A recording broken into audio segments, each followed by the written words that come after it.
ওদালগুৰি জিলাৰ মাজবাটৰ অমৰজ্যোতি সংঘ আৰু পুথিভঁৰালৰ সজনত অনুষ্ঠিত হ'ব লগা ৪২ সংখ্যক পূব মাজবাট আঞ্চলিক বহাগী বিহু উদযাপন সমিতিৰ সংবাদমেলত উল্লেখ কৰা হয় যে ৪২ সংখ্যক পূব মাজবাট আঞ্চলিক বহাগী উৎসৱ উদযাপন সমিতিয়ে 10 মে'ত সাংস্কৃতিক অনুষ্ঠান আৰু 11 মে'ত অসম ভিত্তিত মুকলি বিহু প্ৰতিযোগিতাখন বৰ্তমান সময়ত দেশৰ যুদ্ধকালীন স্থিতিৰ প্ৰতি লক্ষ্য ৰাখি অসমৰ মুখ্যমন্ত্ৰী হিমন্ত বিশ্ব শৰ্মাৰ আহ্বানক সন্মান জনাই বিহু উদযাপন সমিতিয়ে বিহু উৎসৱৰ সকলো কাৰ্যসূচী বাতিল কৰিছে বুলি সংবাদমেলযোগে অৱগত কৰিছে।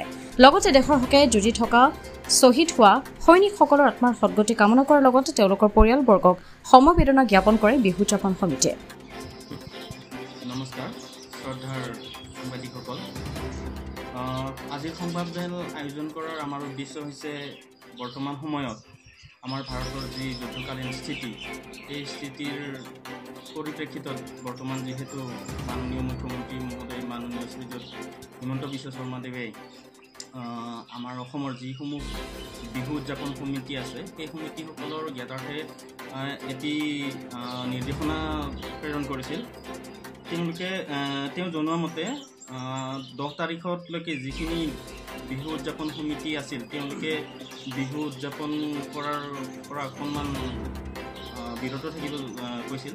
তো সেই উদ্দেশ্যে আমি শ্ৰদ্ধাৰ অসমবাসী ৰাইজক আমি অমৰজ্যোতি সংঘ পুথিভঁৰালৰ সৌজন্যত দিহা কৰা ৪২ সংখ্যক পূব মাজবাট আঞ্চলিক বহাগী উৎসৱটিৰ ২৬ বহাগ ইংৰাজীৰ 10/৫/২০২৫ তাৰিখ শনিবাৰে সন্ধিয়া ৭ বজাত সাংস্কৃতিক অনুষ্ঠান আৰু ২৭ বহাগ ইংৰাজীৰ ১১/৫/২০২৫ তাৰিখ ৰবিবাৰে সন্ধিয়া অৰ্থাৎ অহা কাইলৈ ৮ বজাত অনুষ্ঠিত হ'বলগীয়া অসম ভিত্তিত মুকলি বিহু প্ৰতিযোগিতাখনি বৰ্তমান সময়ত দেশৰ যুদ্ধকালীন যি স্থিতি চলি আছে তাৰ প্ৰতি লক্ষ্য ৰাখি আমি অসমৰ মাননীয় মুখ্যমন্ত্ৰী শ্ৰীযুত ডক্টৰ হিমন্ত বিশ্ব শৰ্মা মহোদয়ৰ আহ্বানক সন্মান জনাই বিহু উদযাপন সমিতিয়ে বিহুৰ সকলো কাৰ্যসূচী আমি বাতিল কৰা বুলি ঘোষণা কৰিছোঁ। লগতে যিসকল আমাৰ ভাৰতীয় সেনা জোৱান ভাৰতৰ চাৰিসীমাৰ সুৰক্ষাৰ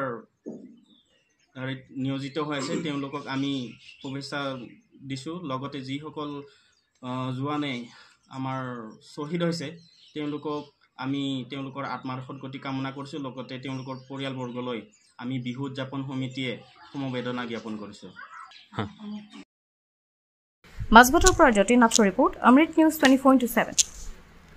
অমৃত প্ৰবাহ অসমীয়া সাপ্তাহিক কাকতৰ ডিজিটেল সংস্কৰণ অমৃত নিউজ, সত্যৰ সন্ধানত অমৃত নিউজ।